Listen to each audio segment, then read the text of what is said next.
Remember to subscribe so you don't miss out on more awesome content. Hey, just a quick update. I should be getting my camera back after the holidays, so yay, no more Battlefront 2 backgrounds. So wow, that Last Jedi salt right now is overflowing. If you listen closely, you can hear mad fanboys all over the world right now. So here, let me tell you why you hated The Last Jedi, or rather, the two biggest reasons why the world is hating on it. First off, before I say anything else, it kind of goes without saying that proceeding into this video any further will contain major spoilers about The Last Jedi, so take your chance to back out now. Seriously, back out now. This is your final warning. Okay, so first item on the list is Snoke's death. Hey, I warned you guys. This is perhaps the biggest thing people had an issue with, is killing off the quote-unquote big bad. So now, let me tell you why all of you are wrong. There's so many reasons. Oh, there is so many. But let's start with the most likely scenario of what these people wanted. Most of you wanted Darth Plagueis. And by the way, I'm not even going into the whole Mace Windu theory thing, because I feel like if you believe that one, something is seriously wrong with you. Just get some help now. But back to Darth Plagueis.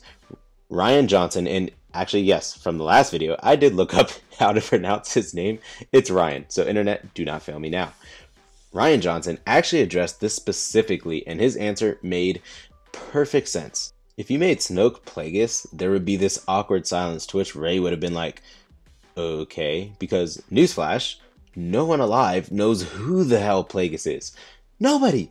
I don't know if it occurred to anyone here, but to have Snoke be any type of cameo besides Rey's parents would not further the plot for any reason at all, and would just be lazy fan service for him to be anyone besides an original character, because not one person alive would know anyone from before the Empire era.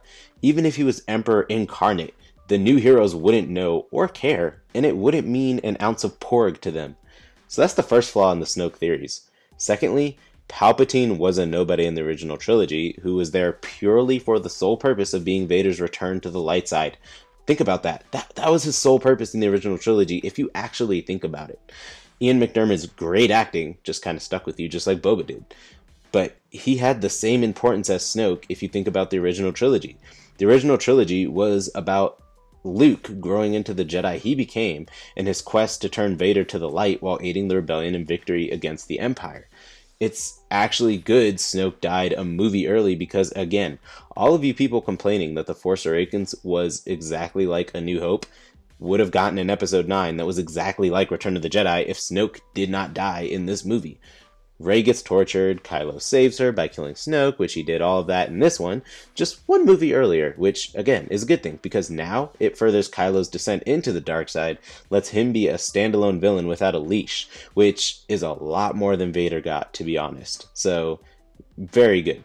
With this new trilogy closely following elements of the original trilogy, which, yes, this movie definitely did, it just happened to follow a mixture of Empire Strikes Back and Return of the Jedi, rather than just Empire.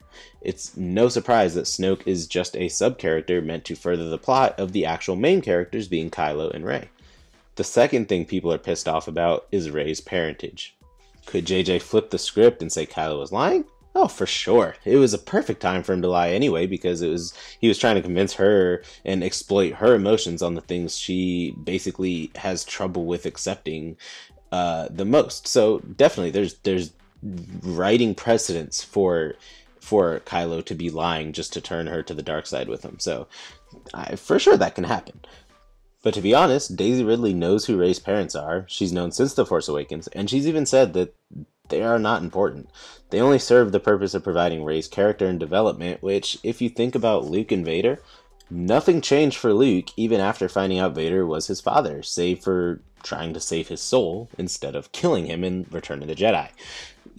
He stayed to the light side, still trained to be a Jedi, still did everything he would have had he not found out Vader was his father. Again, the only difference it made was Luke tried to turn him back to the light instead of just outright killing him. And unless Kylo is Rey's dad, there's no one alive that could actually matter and change her character's path by saying, oh my god, you're my mom and dad. Even if JJ makes it a big reveal, Rey's character will most likely still follow the same path.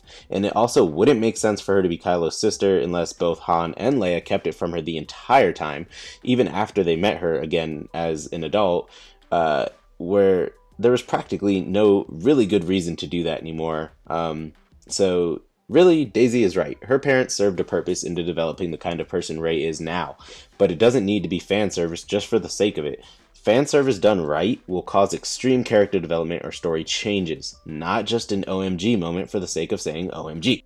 I think the things people are really mad about is that Star Wars, as big of a fan as I am, had pretty immense and cheap storytelling moments, especially after New Hope, and plenty of the biggest Star Wars people have always said this.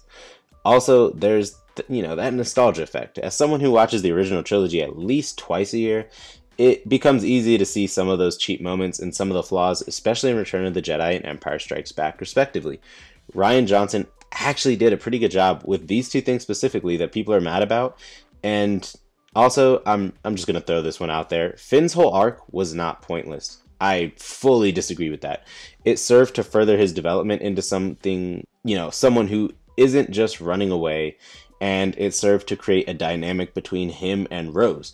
But if anyone had the biggest development in this movie, it's honestly Finn and Poe, because both of their characters completely did a 180 and changed their entire personality from The Force Awakens.